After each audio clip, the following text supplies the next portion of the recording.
नमस्कार। राष्ट्र गर्व में आप सभी का बहुत स्वागत। मैं हूं सुशांत सिन्हा।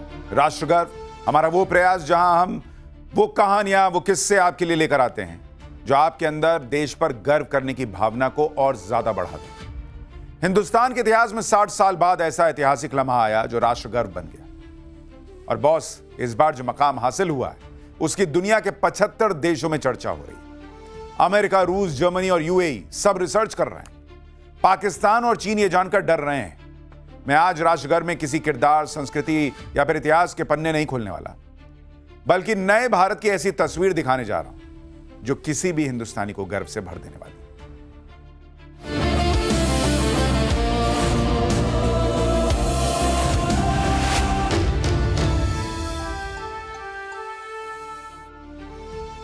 समंदर से ऐसी तस्वीर आई है जो राष्ट्र गर्व बन गई।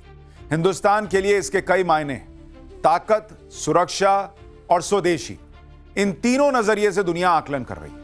पाकिस्तान ऐसे पलों के लिए 1947 से इंतजार ही कर रहा है, मगर उसके वर्तमान में क्या, भविष्य में भी ऐसे लम्हों का कोई अता पता नहीं दिखता। हम बात कर रहे हैं भारत के उस रियल बाहुबली की, जिसे जानने समझने के लिए दुनिया के कई बड़े मुल्कों के अधिकारी हमारे यहां आए और फिर समंदर में हिंदुस्तान की लीडरशिप को एक्सेप्ट किया।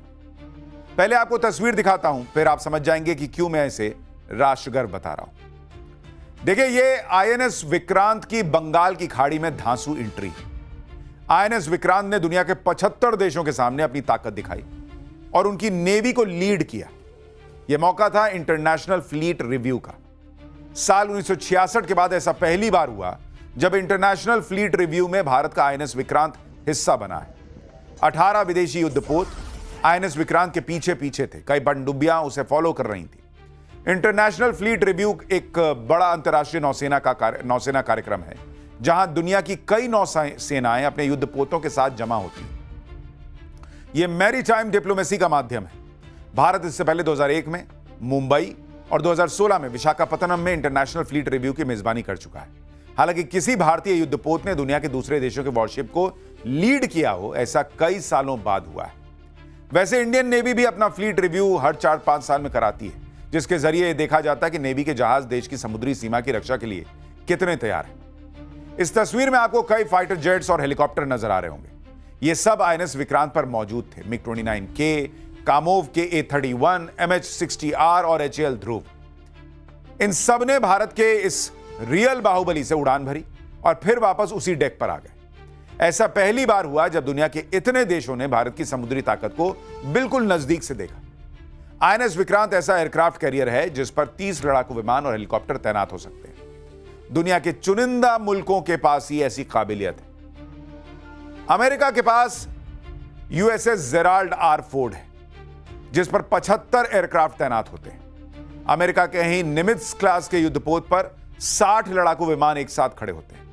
ब्रिटेन के पास क्वीन एलिजाबेथ के रूप में एयरक्राफ्ट कैरियर है, जिसकी क्षमता 72 वॉरप्लेन्स को डिप्लॉय करने की है। चीन के टाइप 3 फूजियान की कैपेसिटी 60 एयरक्राफ्ट और टाइप 2 शैंडोंग की क्षमता 44 लड़ाकू विमानों को तैनात करने की है। रूस का एडमिरल कुजनेत्सोव 40 से 50 एयरक्राफ्ट को एक जगह से दूसरी जगह ले जा सकता है। हमसे आगे फ्रांस के चार्ल्स द गॉल का नाम है, जो करीब 40 की संख्या में मरीन राफेल विमान और हेलीकॉप्टर को लोड करने का दमखम रखता है। हिंदुस्तान के पास आईएनएस विक्रांत के अलावा आईएनएस विक्रमादित्य के तौर पर ऐसा युद्धपोत है जो विश्वास दिलाता है कि हम भी समंदर के सिकंदर हैं। ये दोनों ही जंगी जहाज 30 से ज्यादा वॉरप्लेन्स को लेकर डेक पर रखकर उड़ान भर सकते हैं, डेक से वहां से उड़ान भर सकते हैं। इंटरनेशनल फ्लीट रिव्यू के दौरान इसी आईएनएस विक्रांत पर मिलान एक्सरसाइज का आयोजन भी किया गया। इस मिलान एक्सरसाइज में कई देशों के हेलीकॉप्टर आईएनएस विक्रांत से टेक ऑफ कराए गए। यह एक्सरसाइज 25 फरवरी को विशाखापत्तनम में खत्म हुआ।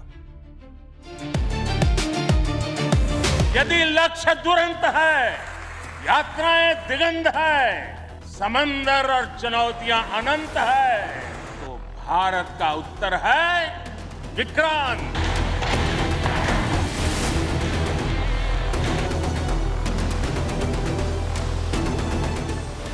जिसका नाम ही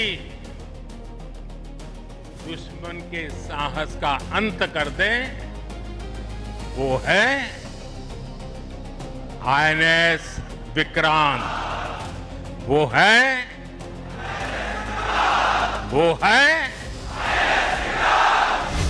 विशाल है, विराट है, विहंगम है, विक्रांत विशिष्ट है, विक्रांत विशेष भी है।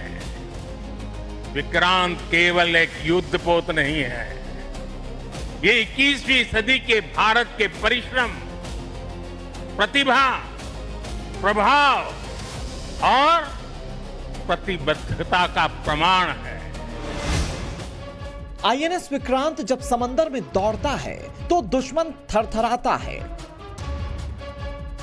1,500 किलोमीटर दूर तक तबाही मचाने के लिए अकेला ही काफी है आईएनएस विक्रांत। अगर इसने एक बार मोर्चा संभाल लिया तो फिर 45 दिनों तक खूंटा गाड़े रहता है। 52 किलोमीटर प्रति घंटे की रफ्तार से चलने वाले इस एयरक्राफ्ट कैरियर के आगे दुश्मन का कोई भी इरादा या साजिश आईएनएस विक्रांत के आगे पनप नहीं सकती।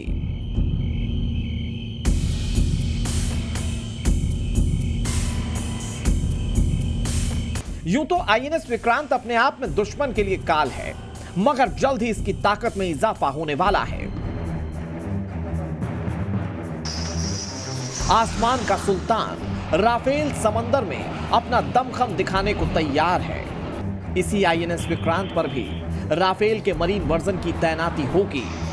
26 मरीन राफेल के लिए भारत ने 63 करोड़ रुपए खर्च किए हैं। कयास लगाए जा रहे हैं कि हिंदुस्तान के पास राफेल का नेवी वर्जन आएगा तो आईएनएस विक्रांत पर मिग 29 को रिप्लेस करेगा। 2031 तक आईएनएस विक्रांत पूरी तरह से राफेल से लैस हो जाएगा। एक्चुअली कम जगह में 10 से 15 एयरक्राफ्ट एक साथ फ्लाई करना ये अपने आप में ही बहुत ही बड़ा चैलेंज है। और जब सारा एयरक्राफ्ट और फ्लाइंग चालू होती है तो रोटर डाउन वॉश या जेट ब्लास्ट या जो नॉइज लेवल रहता है वो इतना ज्यादा बन जाता है जो कि 230 डीबी से भी ज्यादा हो जाता है, जो कि ह्यूमन नॉर्मल हियरिंग से कई गुना ज्यादा है। अधिक जो नॉर्मल हीट रेन वो तो we are not talking about it. इसी जंगी जहाज पर लंबी दूरी तक मार करने वाली 32 बराक 8 मिसाइलें तैनात हैं, जो सामने से आने वाली किसी भी खतरे को नस्तनाबूद करती हैं। जबकि नजदीकी खतरों से निपटने के लिए 4 AK-630 रोटेरी कैनन इसमें मौजूद हैं। ये रोटेरी कैनन 1 मिनट के अंदर 3000 से 5000 राउंड फायरिंग करती हैं। 4 किलोमीटर की रेंज तक मिसाइलें, ड्रोन और विमानों को हवा में ही नष्ट करने की काबिलियत है आईएनएस विक्रांत में मौजूद इन कैनन की।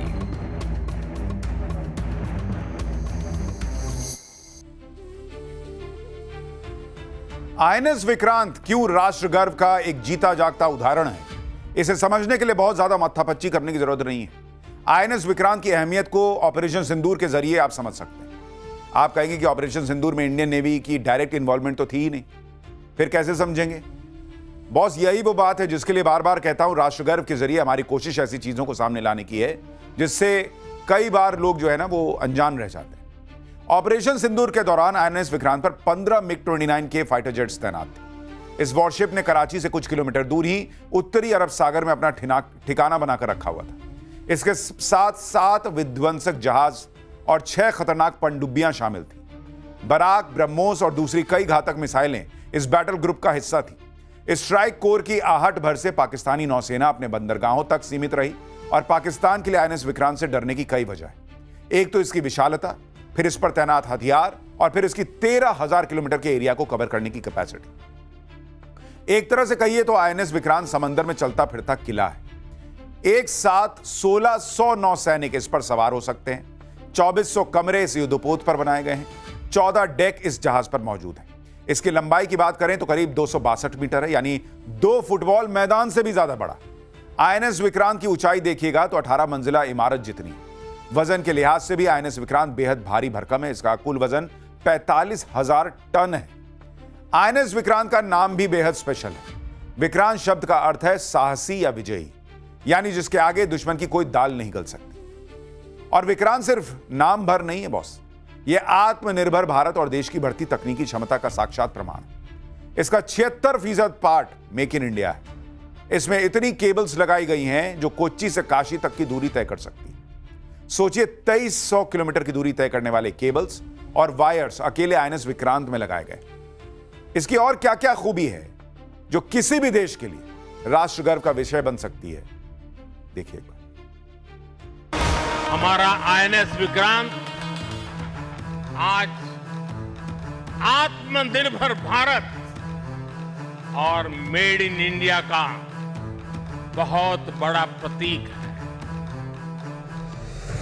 महासागर को चीरता हुआ स्वदेशी आईएनएस विक्रांत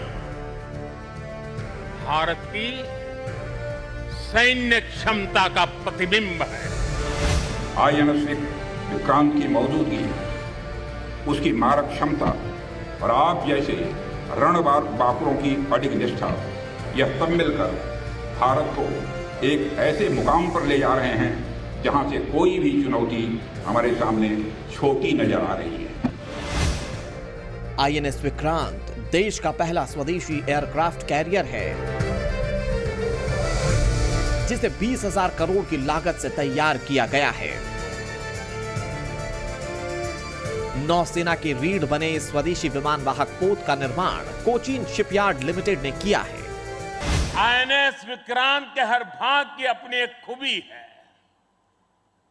एक ताकत है, अपनी एक विकास यात्रा भी है। ये स्वदेशी सामर्थ्य, स्वदेशी संसाधन और स्वदेशी कौशल का प्रतीक है। साल 2009 में इस युद्धपोत का निर्माण शुरू हुआ जो 2021 तक चलता रहा, यानी एक दशक से भी ज्यादा वक्त तक 500 कंपनियां हिंदुस्तान के इस बाहुबली को बनाने में जुटी रहीं। इसके बाद अलग अलग ट्रायल्स हुए और सितंबर 2022 को यह स्वदेशी जंगी जहाज नौसेना को सौंप दिया गया। अमेरिका ने भारत के इस युद्धपोत की तारीफ की। चीन में भी इसकी काफी ज्यादा चर्चाएं हुई। कहते हैं कि ये ऐसा हथियार है जो चंद मिनटों में पाकिस्तान को तबाह कर सकता है।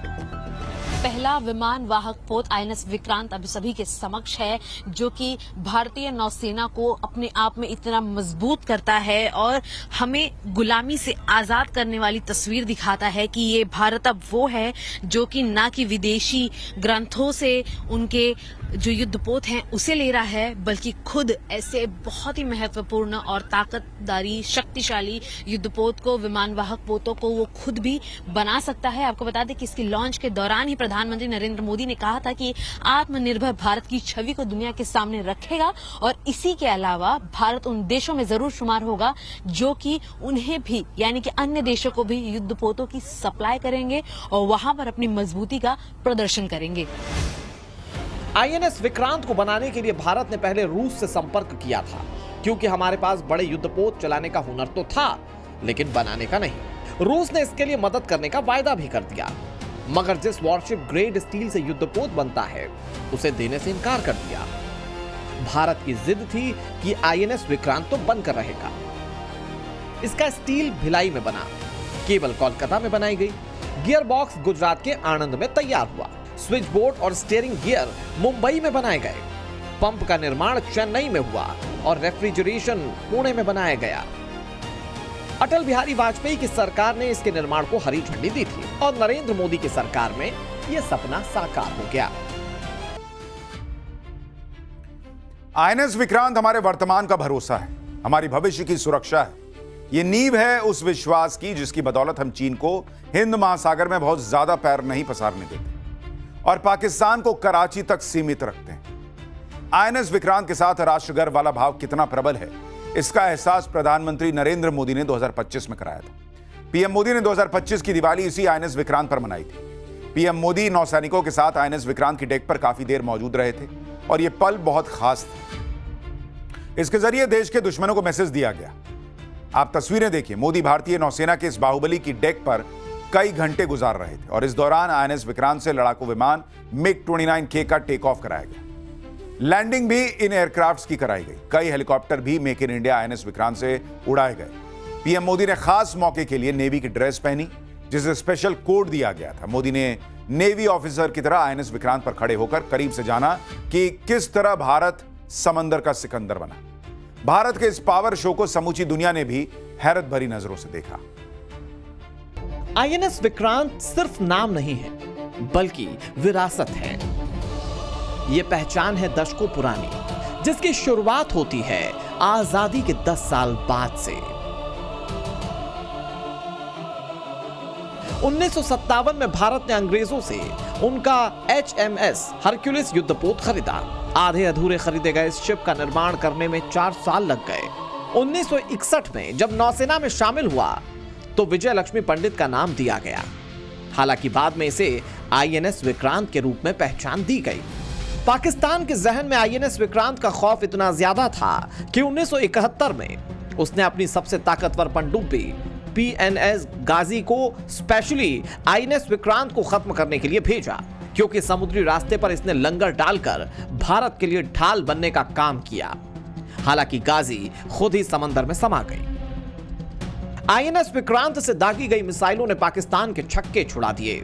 इसकी डेक से उड़ान भरने वाले विमानों ने पाकिस्तानी जहाजों और हवाई पट्टियों को नष्ट कर दिया था। 36 सालों तक आईएनएस विक्रांत समंदर में शान से हिंद का तिरंगा फहराता रहा। 1997 में इसकी सेवाएं समाप्त कर दी गईं और 2014 में डिसमेंटल करके बेचने का फैसला किया गया। पुराने विक्रांत के एक्टिव नहीं रहने से भारतीय नौसेना को एयरक्राफ्ट कैरियर की जरूरत पड़ी। इस बार चुनौती ऐसे युद्धपोत को बनाने की थी जो हिंद महासागर पर भारत का राज स्थापित करने में बड़ी भूमिका निभाए। और फिर वो लम्हा आया जब समंदर में सीना तान कर खड़ा हो गया मेक इन इंडिया युद्धपोत, जिसे आईएनएस विक्रांत का नाम दिया गया। पुराने विक्रांत का पेटेंट नंबर R11 था। आज भी विक्रांत का नेम सेक R11 है। हालांकि 1961 वाले आईएनएस विक्रांत से बेहद एडवांस्ड है नया विक्रांत। आईएनएस विक्रांत समंदर में भारत की अद्भुत शक्ति, दुश्मनों के लिए संघारक है। इसकी बदौलत इंडियन नेवी कई मोर्चों पर अपनी काबिलियत का लोहा मनवाने का मादा रखती है। इससे चीन और पाकिस्तान कैसे खौफ खाते हैं, उसे कुछ एग्जाम्पल के जरिए बताता हूं। 2016-17 में आईएनएस विक्रांत की डिजाइनिंग चुराए जाने के लिए चीन की तरफ से जासूसी की कोशिश कराने की बात है। 2022 में चीन की पीपल्स लिबरेशन आर्मी ने बाकायदा इसके कमीशन होने के दौरान इसकी सीक्रेट डिटेल्स जाननी चाहिए, मगर हमारी खुफिया एजेंसी ने उसे फेल कर दिया। 2025 में एक शख्स को केरल से इसलिए गिरफ्तार किया गया क्योंकि उसने सरकारी अफसर बनकर आईएनएस विक्रांत की लोकेशन पूछी थी। आईएनएस विक्रांत की लोकेशन ट्रैक करने के लिए पाकिस्तान कई बार जासूसी कराने के असफल प्रयास कर चुका है। समंदर में इतिहास लिख रहा आईएनएस विक्रांत भारत के लिए ऐसे कई पल लाने वाला है जो राष्ट्र गर्व बनेंगे, क्योंकि इसे लेकर कहा जाता है कि भारतीय नौसेना के बेड़े में 2050 से 2060 तक शामिल रह सकता है। और वैसे भी पाकिस्तान लगातार जिस तरह की साजिशें रच रहा है, जिस तरह की हरकतें कर रहा है, लग तो यही रहा है कि अगली बार आईएनएस विक्रांत पाकिस्तान को फोड़ने के बहुत काम आने वाला है। लेकिन फिलहाल भी आईएनएस विक्रांत की कहानी किसी भी भारतीय को गर्व से भर देने वाली है।